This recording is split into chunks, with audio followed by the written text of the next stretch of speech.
G'day everyone, and welcome to our Edu Day 2022 breakout session 3. This is the beginners session called the Inclusive Classroom Basics. My name is Troy. I'm a learning delivery specialist from Microsoft, and I'm going to take you through some of the foundational things that you need to understand about our inclusive classroom tools. My YouTube page has also got some links and other bits and pieces to videos for greater understanding of the inclusive classroom and a much deeper dive. But this is that sort of starter point to show you this is what it's all about, and here's what we're going to do, and here's what you can do to make your classroom, to make your school far more inclusive using technology and specifically the Microsoft tools. So as we jump in today, please remember that this is just the starting point and there's a whole lot more for you to be able to access. If you want to get today's slides, please jump into aka.ms/IC Basics. That's aka.ms/IC Basics, because there's a lot of links and other bits and pieces in this in the slides that I want you to be able to access. Okay, so we're going to start with a really cool video from Corp, from Microsoft Corp, all about the cool things that you can do with accessibility in your Windows device.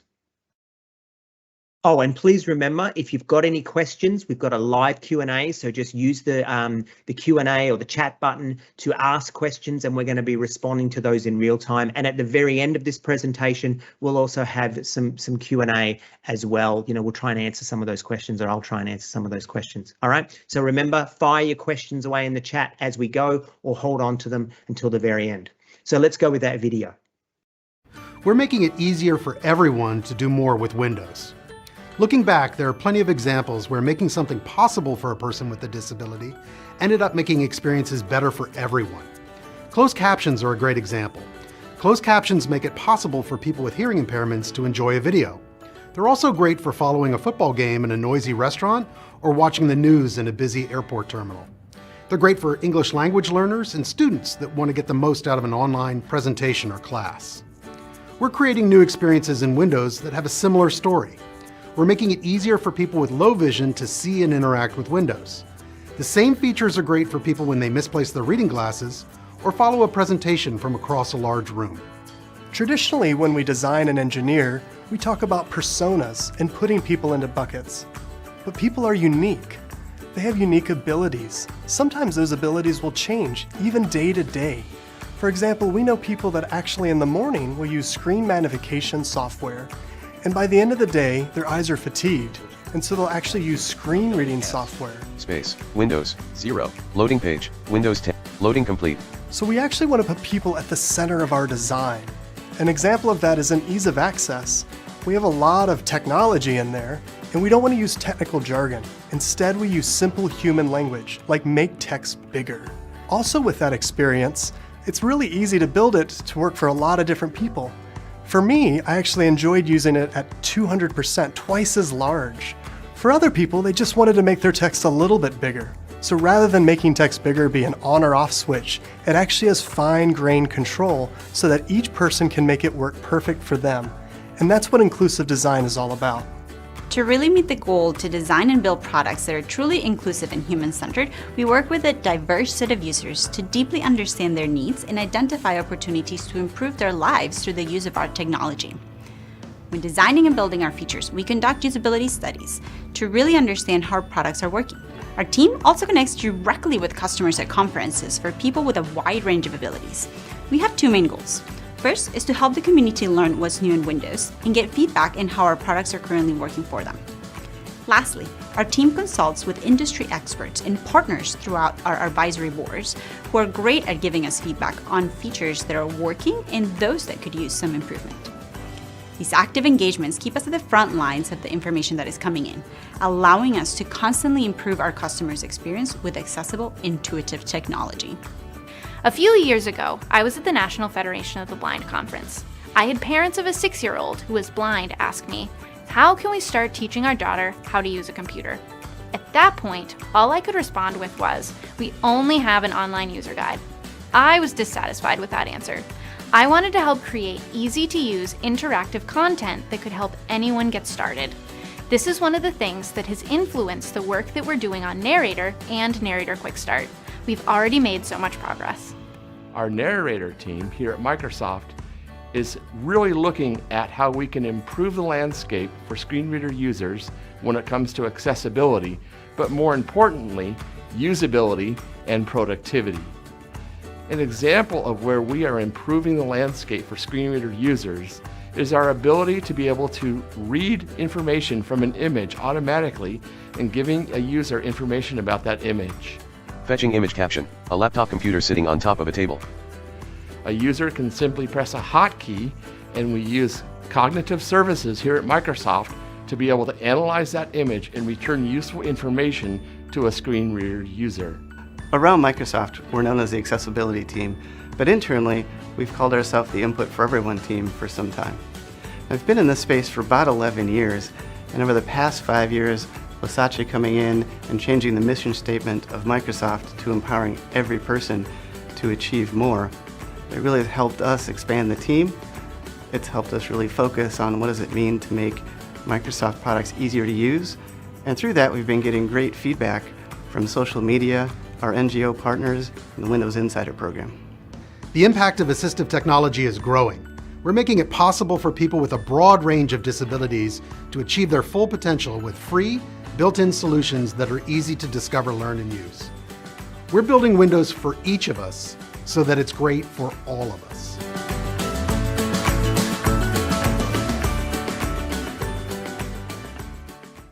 Now, the other thing I want to point out to you is you can get my videos at aka.ms/TroyYT. That's aka.ms/TroyYT. This is my YouTube page, and I've collected a lot of my webinars over the years. I've got playlists around accessibility and inclusive learning, but I've also got playlists around other things as well, things specifically to higher ed, K to 12. So please jump in and have a look at that if you want to do a deeper dive into some of the things that we're showing you today. Now, our agenda is going to look like this. First thing we're going to do is we're going to unpack the Microsoft Inclusive Classroom, talk about how we define that at Microsoft. Then we're going to look at Universal Design for Learning, not a really deep dive into UDL, but just an introduction to UDL and what it's all about. Then we're going to talk about individualization, and I'm also going to introduce you to what's called ease of access. In Windows 10, it's called ease of access. In Windows 11, it's called accessibility, but nevertheless, it's very, very similar. So we'll jump in and have a look at that. And then lastly, I'm going to share some resources with you as well. Our mission at Microsoft is to empower every person and every organization on the planet to achieve more. So that is our actual mission statement. And I've underlined every person there because I really want to stress that it is a responsibility that we feel at Microsoft, right? So the idea of universal design, the idea of accessibility and making things more accessible to people is something that's really close to our hearts at Microsoft, both as an organization and culturally as an organization, but there's a lot of individuals that really care about that as well. And, hopefully you'll think I'm one of them. So thinking about how we engage every learner in a diverse classroom, I want to take you through and show you some of these stats, and these are Australian stats. First of all, up to 50% of instructional time can be lost to managing students' needs, including assistive technology. Now, I don't mean that managing their needs is not important. What I mean is if we could get that out of the way first, we can be focusing more on the teaching and learning, right? And more on the learning going on in the classroom. Virtually 100% of schools in Australia have students with identified learning difficulties enrolled. So this is all of us, it's everyone. About 20% of students in Australian schools require inclusive education support. So that's about 1 in 5, right? So that means that a large cross section of your classes and the students that you work with are going to be needing that extra support. And then lastly, approximately 25% of Australian students are from a language background other than English. I really like this graphic here because I think it does a really good job of demonstrating the difference between equality and equity. I realize you've probably seen it before, remembering that you can download these slides as well if you want to access these and use these in your own presentations. Nevertheless, I really like this one and wanted to share it with you. So let's talk about toys. What is the best-selling toy of all time? Now, a lot of people like to say things like Lego, some people even come in with video games and other things like that. Actually, the best-selling toy of all time is apparently the Rubik's Cube. All right. Now, the Rubik's Cube, I don't know about you, but I had a lot of trouble doing this. I could never actually do it properly. But there are people in the world that can do it very, very fast. All right. And you may have seen that documentary on Netflix where they talk about these people that can do it really fast. Now, there's people that can do it fast because they memorize algorithms. There's people that can do it really fast because of pattern recognition. There's all different ways that people can do it. I don't know about you, but what I used to do is I used to use a screwdriver and I used to pop this middle piece right here. I would pop that out and then the whole thing would fall apart and I'd put it back together. But trust me, it didn't happen in less than 30 seconds. Nevertheless, the point I want to make is that there are a lot of people out there that can do this really, really well. Now, I was told a story about a computer programmer who apparently is totally blind and yet can do the Rubik's Cube in less than 30 seconds. Now, when I present this presentation to teachers, I usually say to them, how do you think this programmer is going to do with a tool like this? And I was actually told once that he could do it in regardless of being blind because of pattern recognition, etc. But nevertheless, I want you to suspend disbelief and I want you to sit with me thinking that if someone was blind and they're unable to do that Rubik's Cube, how would we ever know that they have those skills? So sometimes what we do is we will create unique tools or specialized tools, right? So what I've got here is I've got a Rubik's Cube that's actually got Braille. All right, so it's white, there are no colors, but it's got the Braille symbols on it. Now, the problem with a tool like that is it actually excludes people who can't read Braille. So a moment ago, what we had with our traditional Rubik's Cube is that people that were blind were unable to demonstrate their ability. But then when we go into the specialist tool, we find that the mainstream, and I put that in air quotes, are unable to do it as well, right? Because they're unable to read Braille, etc.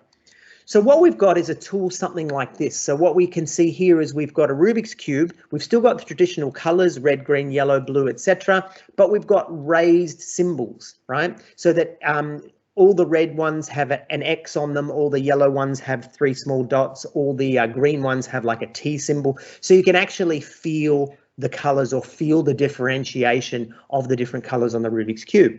So now what that means is blind people can do the Rubik's Cube using that one. Sighted people can do the Rubik's Cube using that one. But people with things that we maybe didn't even think about, like color differentiation issues, for example, can now actually do the Rubik's Cube as well. All right, so that's what we think about when we think about universal design.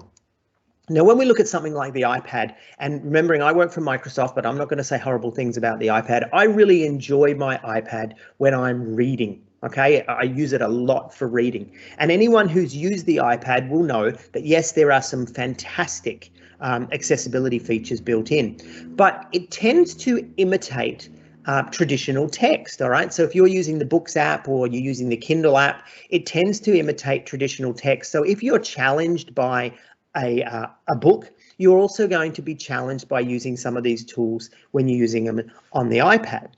So instead what we do, and as I said before, iPad do this as well, but we do this very well at Microsoft, is we think about universal design. That is to make our tools far more inclusive for people right across the spectrum. But there's another thing called universal design for learning. And universal design for learning is where we take our learning engagements and our assessments and we make those more accessible as well.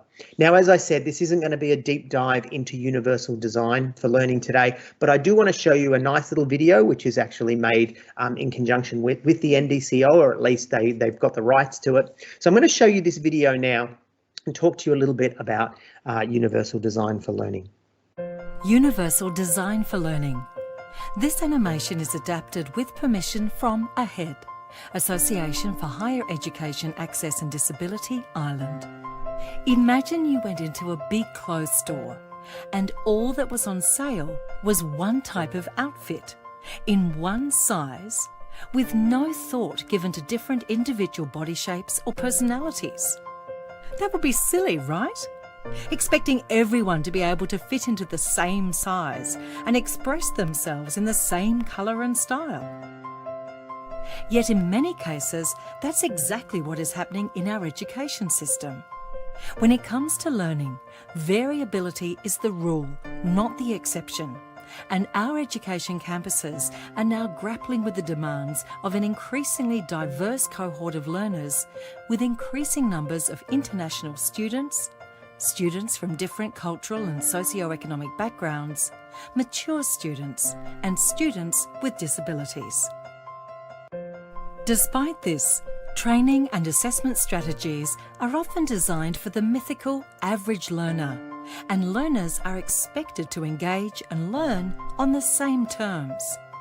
Not enough flexibility is built in at the design stage to give all students equal opportunities to learn in ways that play to their own strengths. So, how can our organisations respond to these challenges? Enter Universal Design for Learning, or UDL for short. UDL is an educational framework that guides the design of learning goals, materials, methods and assessments, as well as the policies surrounding these training and assessment requirements with a diversity of learners in mind. The framework was developed by US organisation CAST and is based on research in the field on neuroscience. It promotes 3 core principles for educators to build into their teaching practice, calling on them to provide students with multiple means of engagement, representation, and action and expression. The framework includes a set of guidelines on how to turn these principles into practice. For example, by fostering collaboration with the introduction of group work with clear goals, roles, and responsibilities. By using different types of media to support learning and ensuring that all materials are accessible. By providing a choice of assessment instruments while maintaining robust learning outcomes. You are probably already including some UDL elements in your practice without realising it, and there is much more to explore. So don't be afraid to let Universal Design for Learning give you a new lens through which to look at your teaching and learning practice and help you better reach all of your students. For more information, visit www.adset.edu.au. This animation was developed for the Disability Awareness Supporting Students in VET resource. For more information, go to www.disabilityawareness.com.au. Okay, so universal design talks about the why of learning. That is the engagement, right? So we want to see purposeful, motivated learners stimulating interest and their motivation for learning. The other thing is it's the what of learning, so representation. For resourceful, knowledgeable learners present information and content in different ways. And then lastly is the how of learning, or those strategic networks, action and expression. So for strategic goal-directed learners, differentiate the ways that students can express what they know. So when we think about universal design for learning, there's this framework here that we as lecturers should be applying. And when we think about things like engagement is talking more about the culture of the classroom, right? And making sure that things like autonomy, authenticity, relevance are all, highly valued. And also thinking about making sure that our goals and objectives and that we've got good feedback, etc. Facilitating personal coping skills and strategies, etc. It's about making sure that the environment of the classroom facilitates learning. But when we look at representation and action and expression, that's more when we start to think about things that technology could help us with. All right, so things like customizing the display of information, alternatives for auditory information, alternatives for visual information. Also things like clarifying vocab, syntax, mathematical texts, languages, okay, multiple languages and facilitating that, multiple media, etc. So in the way that we actually present, we need to make sure that we're utilizing these kinds of structures. But then when we think about action and expression, it's where we think about things like varying the methods for response and navigation, right? Optimizing access to tools and assistive technologies, multiple tools for construction and composition, etc. And that's where the technology actually gets quite strong. So key questions to consider when planning lessons, all right? Think about how the learners will engage the lesson. Does the lesson provide options that can help the learners with those things there on the screen? Think about how information is presented, all right? And then think about how the learners are expected to act strategically and express themselves, all right? And there you can see I've got udlguidelines.cast.org for you to download, but you can also grab these slides and have a look. Now, I want to talk to you about how I would have felt as a teacher if someone had come along and said this to me.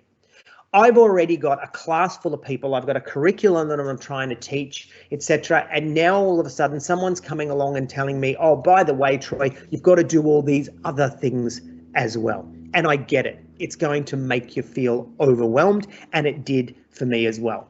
But the good thing is, Universal Design for Learning not only is a great framework, but we at Microsoft have got the tools to help you meet that without feeling too overloaded.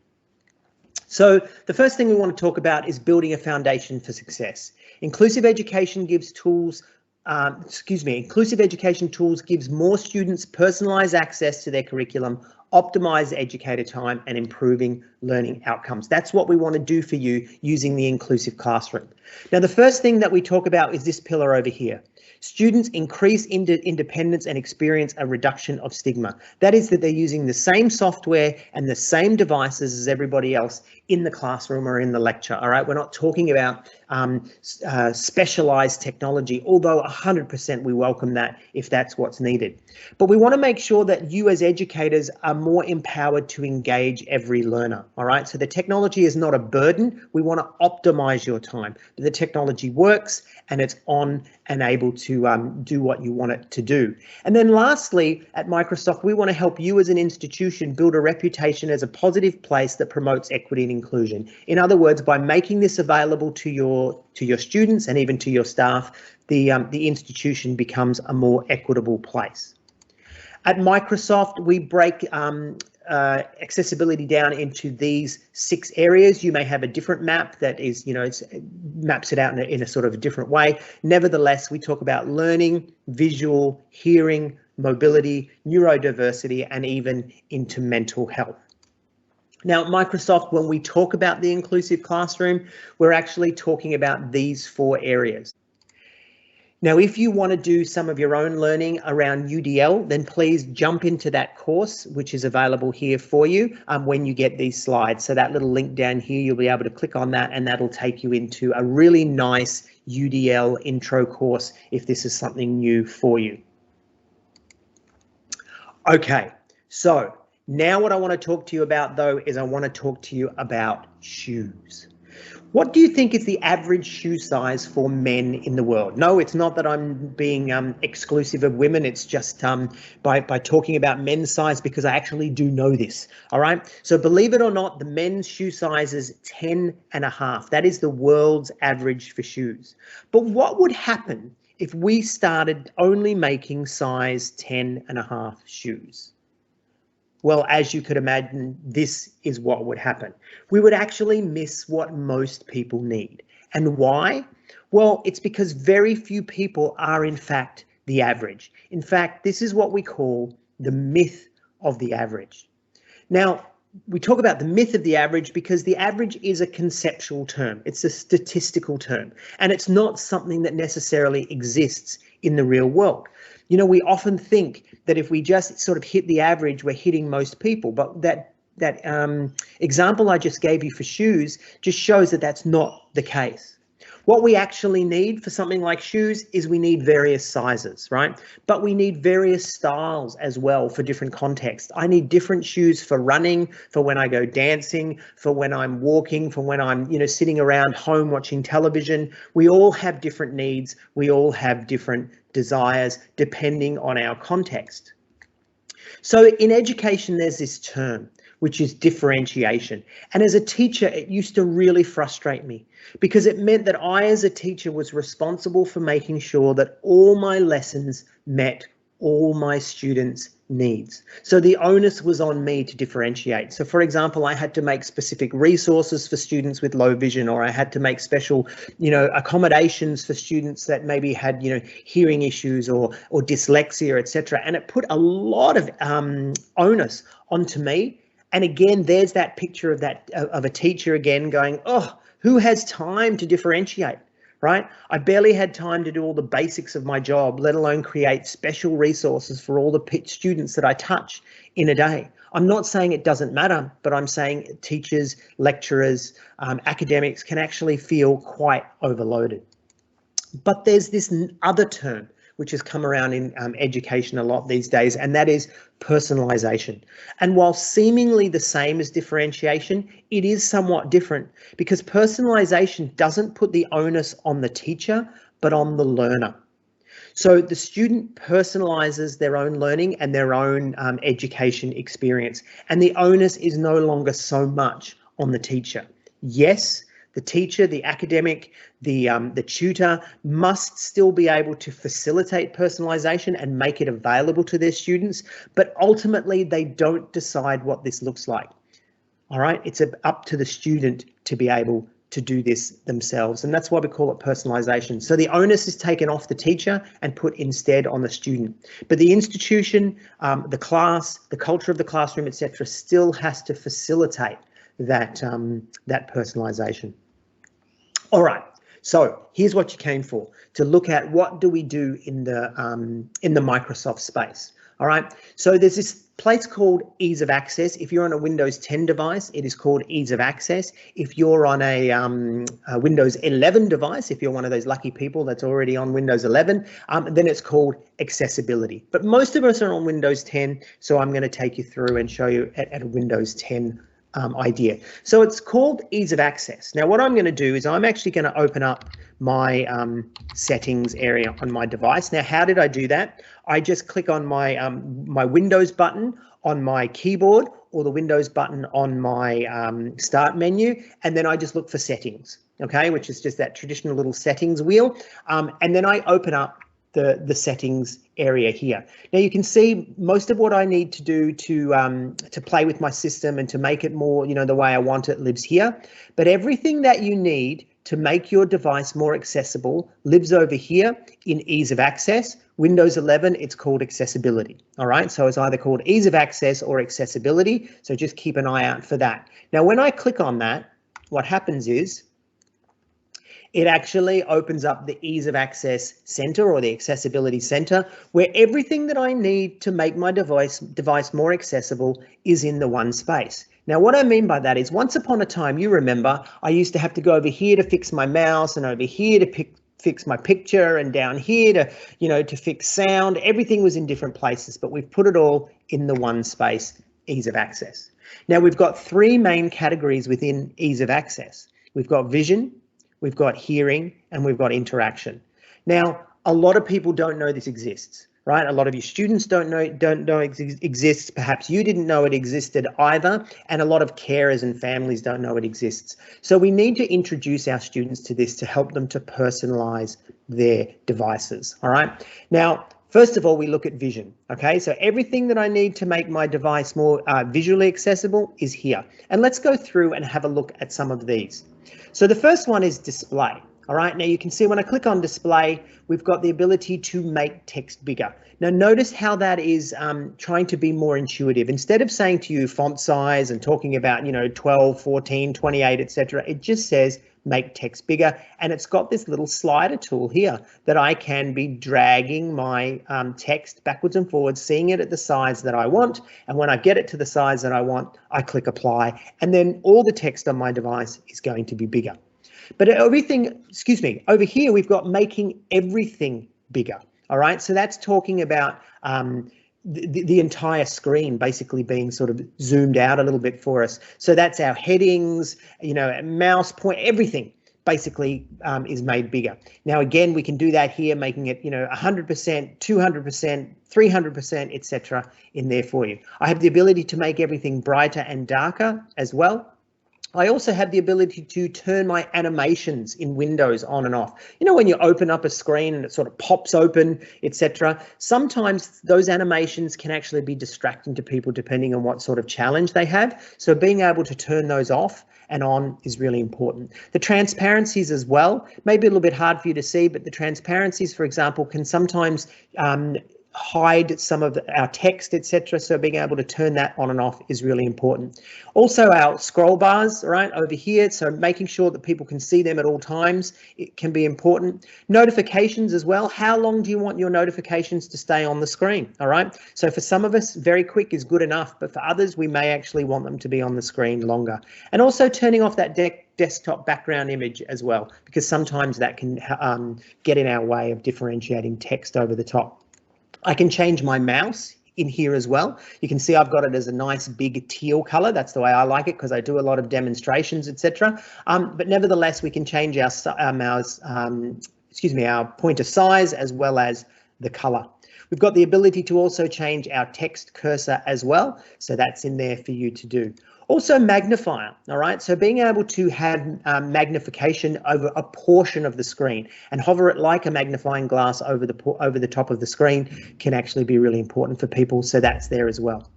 The one that I really like though is the color filters. And the color filters are great because, as we know, people have trouble differentiating some sort of colors. So we can invert the colors, we can turn it all into grayscale, and we can also have grayscale inverted. But the one that I really like that I didn't know was here for the longest time is the color blindness filter. So my son recently found out that he's got slight red-green color blindness. And so he's able to actually turn that on within Windows. And what Windows will do is if there are that red-green or that blue-yellow color distinction, it will actually separate those colors more and make them more distinct for people that are living with that color blindness. High contrast is in there as well as narrator. Now, remembering that narrator is definitely on par with tools such as JAWS now. Usually we find people that are sort of, they're embedded with JAWS, they love JAWS, they can stick with it. But people that are new to a screen reader can jump in and use Windows 10 Narrator, which is free with Windows. We've also got the hearing settings over here as well, okay? So making your device easier to hear by turning up the volume, of course, but also mono audio. So for example, if I was hard of hearing or deaf in one ear, I might be missing half the sounds that are coming out my device. Or maybe situationally, I've just got one headset earpiece, for example. Being able to turn that on and off is key. Also showing our audio alerts visually, all right, is in there as well. So you can actually set that.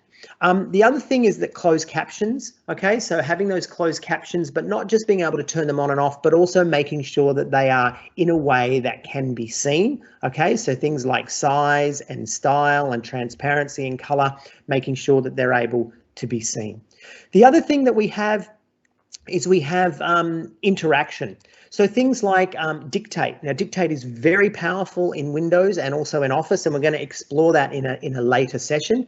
But you can jump in and have a look at that and have a bit of a play around with that. Also setting the keyboard, setting keys, sticky keys and hotkeys, etc. But also whether we want an on-screen keyboard or a hardware keyboard in there as well. Our mouse settings are there, and also eye gaze or eye control is now native to Windows 10. So if you've got that hardware, you don't need special software. It's actually just plug and play into Windows as well. Okay, so that's what that looks like, and it's really important that you introduce that to your students and also to your colleagues. So I want to throw in a little bit of a reflection point here and ask you to think about these. How does ease of access or accessibility support personalization for your students? All right, so think about the ways that you could see that this could be used by some of the students you work with. But then the next question is, how do you intend to introduce ease of access to your students, right? Can't just sort of throw it over the fence and hope that they find it, but actually being intentional about showing them, here's what it is and here's what it can do. Very similar to what I've done for you today. It can be a game changer for some of your kids. Now, the next thing I want to talk to you about is the Disability Answers Desk. Now, the way to find this, and probably the easiest way to find this, is just go into your favorite search engine and just type in Microsoft Disability Answer Desk. That's probably the easiest and best way to find it. And when you do, you'll come to this page here, the Disability Answers Desk. Now, I want to point out a few things to you. First of all, It's the one-stop shop for all things Microsoft accessibility, all right? So if you want to visit the Microsoft accessibility site, if you want to look at accessibility specifically around Office, specifically around Windows, or if your institution is on Teams, specifically around Teams, all right? Now, those are 4 really key links for you to access. There's quick solutions there as well. We've got video support, okay? So you can go through our self-help videos and look at what we've got on our accessibility YouTube page as well. But the most important thing I want to draw your attention to is this phone number over here. So it's what's called the Disability Answers Desk, okay? And it's 1-800-280-300. That's 1-800-280-300. I sound like I'm doing a commercial. But it's available from 9 a.m. to 9 p.m. Monday to Friday and 10 a.m. to 6 p.m. Saturday and Sunday. It is a real person on the end of the line, and you can ask them your Windows and Office accessibility questions. All right, so it's not a help desk. I can't open my Word documents, etc. It's actually specifically for questions around Windows and Office accessibility support. So if you're on a Mac or an iPad and you're using Office, 100% you can still ring this number. All right, so it's a real person on the end of the line. Can't guarantee it's going to be any sort of accent, but I can tell you it's a real person. All right. The other thing I want to draw your attention to is when that's closed, there is a 24/7 chat as well, where you can get in there and have a text-based chat with people and be asking your questions. Okay. So again, how do we find this? We went into your favorite search engine, look up the Microsoft Disability Answers Desk. You'll come to this page here. Just make sure that you're on the Australian page, okay? And there's the phone number there, and there's the chat link as well. I also want to remind you, as I did at the beginning, that I have a YouTube page, and you can get your my videos, I should say, at aka.ms/TroyYT. When you grab these slides, you can get a direct link to the Disability Answers Desk, to the Microsoft Accessibility YouTube channel, to Microsoft Accessibility on Twitter. These are all direct links that will work when you download these, and a couple of ebooks talking about some of the really cool stuff that Microsoft are doing in that space. I'd also invite you to stay connected with me. I'm on Twitter, I'm on LinkedIn, and I'm on Facebook. Just do a search for Troy Waller. Look for this picture. That's my avatar there. That's how you know that it's me. The reason why I'm asking you to connect with me is because I push out information around accessibility and accessibility in education all the time through those channels, all right? So if you're connected with me, it's going to turn up in your feed, etc. All right, now lastly, what I want to do is I want to show you a video about Windows 11, but we're doing some really good stuff with accessibility, and we're even claiming Windows 11 is our most accessible version of Windows ever. So I'm going to show that video to you now, and hopefully you get a bit excited about what's coming. We certainly hear that there are things that we can do better and gaps that we need to close. We don't just want to stop there. We want to really push beyond closing gaps to delivering that delight across the board. No matter what your abilities are, to be able to use Windows like everyone else.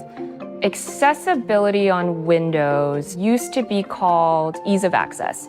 We talked to people in our research studies and we're like, do you know what this means? And people were like, no, I don't know. One of the things that we did is we changed the icon. And the most important thing is that people could discover the things that would help them use Windows better. You can't just go into it assuming you know who you're designing for. In the accessibility community, there is a saying, nothing about us without us. The only way to solve these problems is by integrating deeply with the community of people that we're trying to serve. We heard that contrast themes were kind of like a hammer. The aesthetics shouldn't have to be compromised just because you are someone who has light sensitivity. We are introducing them with new, beautiful colorways, a range of different contrast intensities. We thought about, hey, there's a student who might have light sensitivity in a classroom and there's a cart of machines, and when they boot up, does their device look different than others? We don't want accessibility to be an othering experience. What's really unique about the startup sound For some people with no vision, that's what they rely on to know that the computer's awake. The difference between the sounds is that they will follow the visual personality of windows. So a person who is blind can actually enjoy the same difference of the light and dark themes audibly. It's really humbling to be able to see the impact that we're going to have in people's lived experiences. When someone with a disability starts using this new version of Windows, I hope that they feel a sense of belonging.